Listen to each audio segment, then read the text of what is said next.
Hello everyone, today I'll show you how to arrange images in a PDF file using Foxit PDF Editor. This is a PDF file. Now I'll arrange these three images. First we select Edit option. Now select Edit Object and select Image. And I'll insert this image into front. Click right button and select Arrange. I'll bring it front and see this. And this is I'll send it back. Click right button and select arrange, send to back and see this.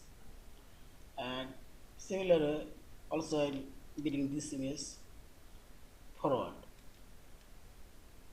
arrange and forward and see this. And this image I'll set it arrange to send to backward.